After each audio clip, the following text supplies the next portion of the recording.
Hello everyone, ఎలా ఉన్నారు? నేను మీ Saritha. Welcome back to our channel Saritha's vlogs.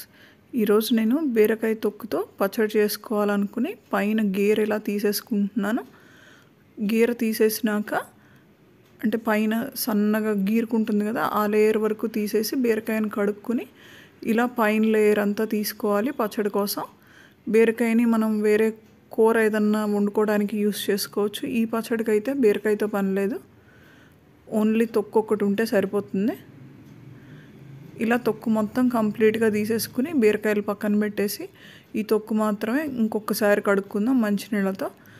ఇలా కడుక్కుని వాటర్ అంతా తీసేసుకుని సన్న ముక్కల్లాగా కట్ చేసి పెట్టుకున్నాను. దాంతోపాటు ఒక కట్ట పుదీనా, బాండీ పెట్టుకుని దాంట్లో నూనె వేసుకుని కారానికి సరిపడా పచ్చిమిర్చి వేసి వేయించుకోవాలి. తర్వాత బీరకాయ తొక్కు కూడా వేసి ఇంకొంచెంసేపు వేయించుకోవాలి. పుదీనా కడుక్కుని అది కూడా వేసుకున్నాం. ఇక్కడ నేను ఒక కట్ట పుదీనా యూస్ చేశాను. ఇలా అది కూడా వేసుకున్నాక ఒక టమాటా వేసి, చిన్న టమాటా వేసుకున్నాను. ఉప్పు, జీలకర్ర, కొంచెం ఒక స్పూన్ ధనియాలు కూడా వేసుకుని ఇలా అంతా కలిసేలాగా కలుపుకుంటూ వేయించుకోవాలి. 3 రెబ్బల చింతపండు వేసుకున్నాను నేను, అంటే చిన్న నిమ్మకాయ సైజు.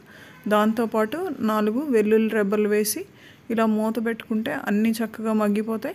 చూడండి, ఇలా నీరు మొత్తం పోతే సరిపోతుంది. ఇలా పోయినాక స్టవ్ ఆఫ్ చేసుకుని ఒక 10 మినిట్స్ పాటు పక్కన వదిలేస్తే మనకు ఆరిపోతుంది.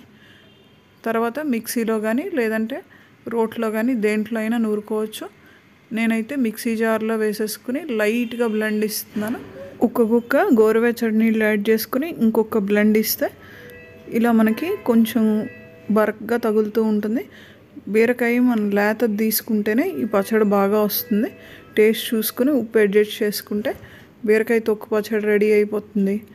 అండ్ మీకు కనుక ఇది నచ్చినట్లయితే ఒకసారి ట్రై చేసి మీకు ఎలా వచ్చిందో నాకు కామెంట్ చేయండి.